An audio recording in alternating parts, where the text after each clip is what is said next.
What's up, guys? On this episode of the Wood Rat, just a little short little how-to. We are going to disconnect the low oil sensor on the engine.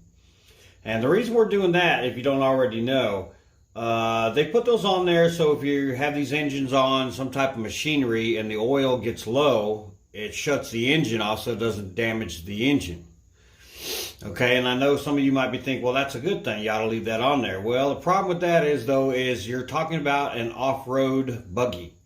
If you go up a steep hill, if you are hitting bumps or jumps or anything like that, it's going to throw that oil around in there a little bit. And it's going to, when the oil rushes to one side of the motor, it's going to tell the sensor that there is no oil, and it's going to shut the engine off. You're gonna have problems with it constantly killing the engine. So you got to remove that and just be vigilant on checking your oil every time before you ride. So just a good thing to do anyway. This is real basic.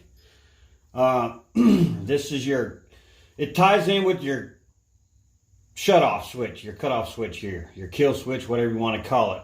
And how this works is this wire here is grounded to the motor, and then it has a wire here that's coming from where it gives it spark, okay, and it's tied in with this as well. And when you throw the switch, it grounds that out, so it kills the spark and it kills the engine.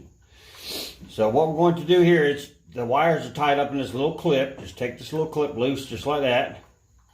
Get those wires out of there. Okay. And you can see right here where this goes to the engine for the kill. You want to leave that. And this right here and this right here is what goes to the actual sensor for the oil down here. I'm not sure what that little box does. It's something to do with this, obviously. So we're going to disconnect this wire here. I think. Get it. Man, that sucker really in there. There we go. And then we are going to, honestly, you don't want to remove that, because if you remove it, then you got to find something to put in there to seal that up and all that stuff. So you can unplug it and leave the wire hanging there if you want to, like that. But I don't like a wire hanging there like that. So I think what we'll do is we'll just snip that wire off.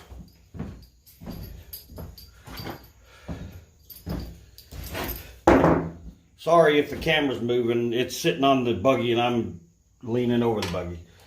So we are just going to snip that wire off.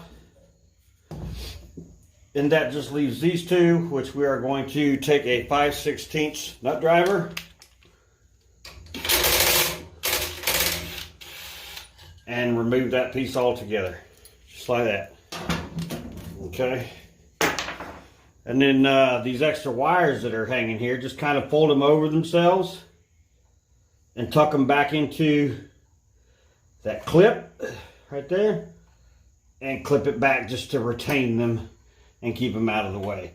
Later on down the road, guys, I'll be tying into this to run a kill switch up on the steering wheel so it can be killed from in the driver's seat. But that's how you do it. You just cut that wire off, pull those two wires out, take that little box off, throw it away, you don't need it, and that's it. It'll be good to go. You ride up and down the hills, jumps, whatever you want to do, and it's not going to cut off on you. So thanks for watching. Hit that subscribe button, like button.